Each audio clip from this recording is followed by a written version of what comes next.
Hello, this is David. This is my conclusive vlog for my N equals 1 experiment for nutrition class, where I attempted to answer the question of does adjusting water intake alone, leaving all other dietary parameters the same, affect working and resting heart rate? Now, as I began to research the effects of water intake on heart rate, I found a lot of that research was deeply rooted in cardiovascular drift. So one of the first things we'll look at is just what is cardiovascular drift, and then we'll look into some of the research behind the mechanisms of it, which do point to hydration and its role in heart rate. From there, we'll go into my experimental findings, my results, my conclusions from there, and then also discuss some of the uh, barriers that I had to overcome. So, to get started, let's talk about cardiovascular drift. Simply put, cardiovascular drift is an increased heart rate accompanied by decreased stroke volume during prolonged exercise.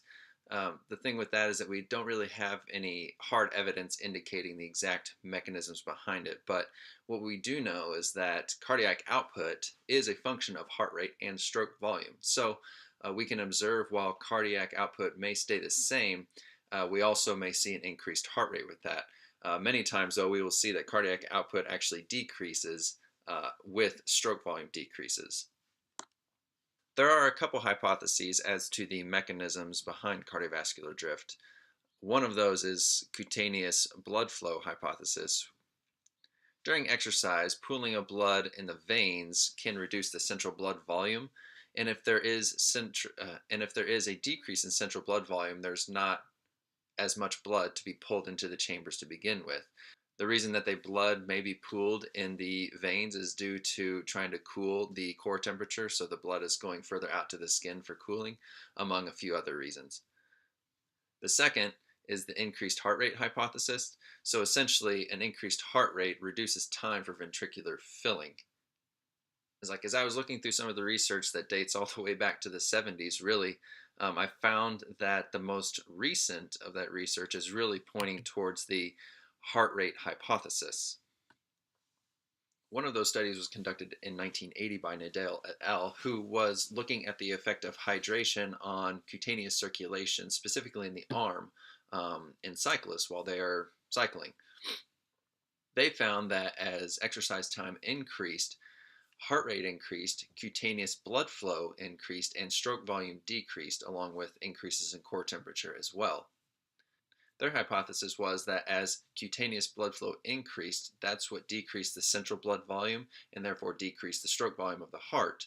Now, when decreased stroke volume happens at the heart as a compensation to maintain cardiac output, the heart rate would have to increase. Moving on to the 90s and the 2000s, specifically 1999, Fritzsche et al. Found the exact same conclusions as far as decreased stroke volume, increased cutaneous blood flow, increased heart rate, increased core temperature, but they wanted to determine if this was more of a heart rate or more of a cutaneous blood flow issue that's causing the decrease in stroke volumes. So what they did is they added beta 1 adrenoreceptor blockers in the heart at 20 minutes to steady the heart rate. Their goal was to see if we steady the heart rate, is stroke volume going to still decrease or is stroke volume going to stay the same, which it did. So to them, because they're able to maintain stroke volume with maintained heart rate at 20 minutes and on into the workout, that it was not due to cutaneous blood flow. It was actually the heart rate that is decreasing the stroke volume. In 2001, Coyle et al. Also found those similar findings, but he was able to attribute that 50% of those decreases in stroke volume was due to hydration in cyclists. He was also able to correlate an increased core temperature with decreased stroke volume. He was able to correlate decreased hydration with increased core temperature and decreased stroke volume. The underlying theme for this heart rate hypothesis is that it's due to an excessive sympathetic stimulation of the heart, and that we know that heart rate can be controlled through sympathetic stimulation. We also know that thermal regulation and plasma volume can affect sympathetic stimulation of the heart, and hydration can directly affect thermal regulation and plasma volume. So if you are dehydrated, we have a harder time regulating our core temperature. We tend to have higher core temperatures, and dehydration also decreases plasma volume, increasing the heart rate.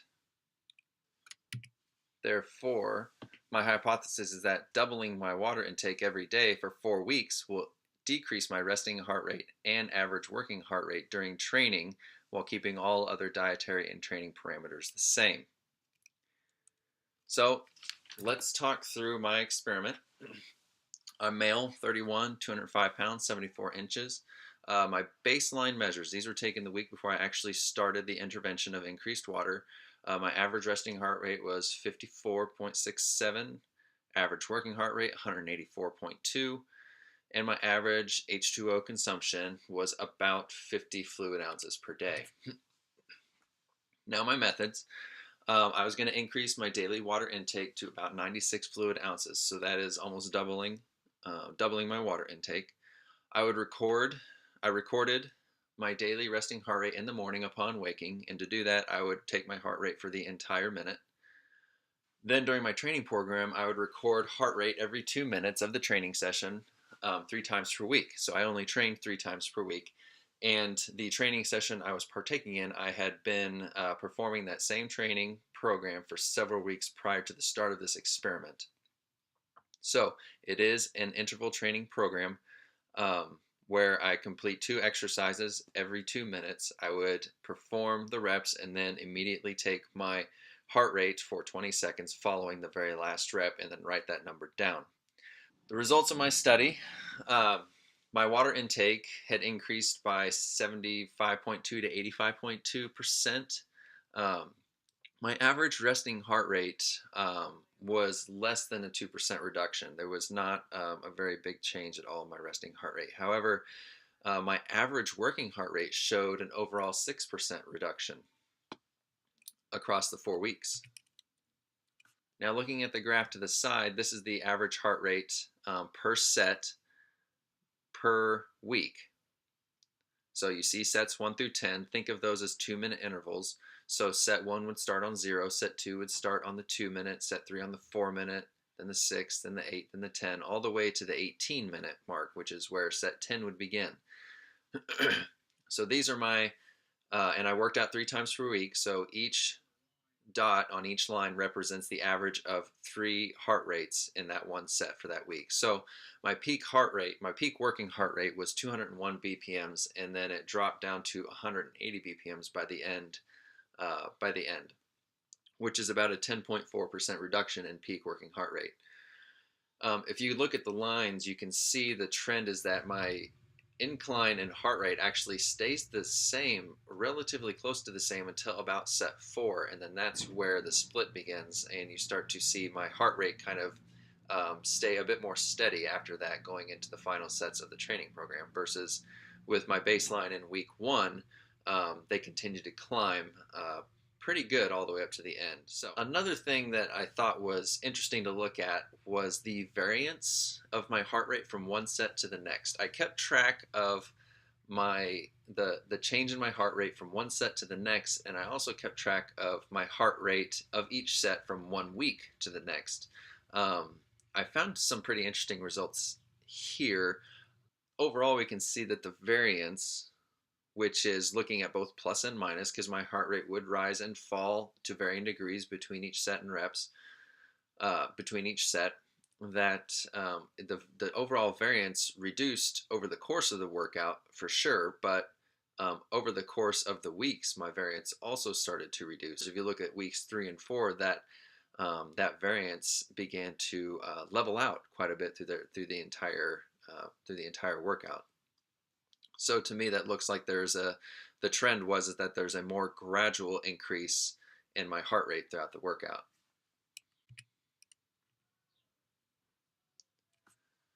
So conclusions from my study is that doubling water intake every day for 4 weeks did decrease my average working heart rate during training while keeping all other dietary and training parameters the same, but it had little to no effect on my average resting heart rate. Overall, I thought this experiment was a success. It didn't support my entire hypothesis, but it did support at least half of it. One of the obstacles that I had to overcome at the beginning was just not cramming all my water intake in at the end of the day, which is what I was doing for that first experimental week. So what I ended up doing was I have a 30-ounce water bottle, and I would consume 30 ounces before lunch, before dinner and before bed. Happening before breakfast was something I wouldn't be able to do. I have to have my coffee instead. So, but I made sure that I would get at an absolute minimum, or was trying to get an absolute minimum of three of those in, which would be 90 ounces. And then if I did get it in and had uh, and thought about it, I would fill it up about halfway and make sure I got another half one in to try to get that 96 fluid ounce mark. The other thing was, and I had mentioned it in a previous blog, was just the fact that, I'm the experimenter and I'm the subject, and I'm not blind to anything. So, really trying hard not to make anything be a self fulfilling prophecy as far as the numbers and data that's getting recorded. So, in my actual blog post, you'll find that I included all of the raw data in tables 1 through 3. Table 1 just shows you the daily water intake that I had and my daily morning resting heart rates, as well as all the average um, working heart rates that I had across the workouts. So, in addition to that, table 2, if you're really interested, it's got every single heart rate point that I recorded for every single workout. So there's quite a few. There should be 15 workouts, one baseline, 3 for the baseline week, and then 3 for the 4 experimental weeks. But there's a number that indicates the beats that I counted in the 20-second period, and then the number below that in table 2, the green one represents the actual beats per minute that would be representing. And then the third table talks about that variance, and you can actually see the decrease in set to set variance as the weeks progress throughout. So thank you for watching. Here are my references. I will also include these in the blog post.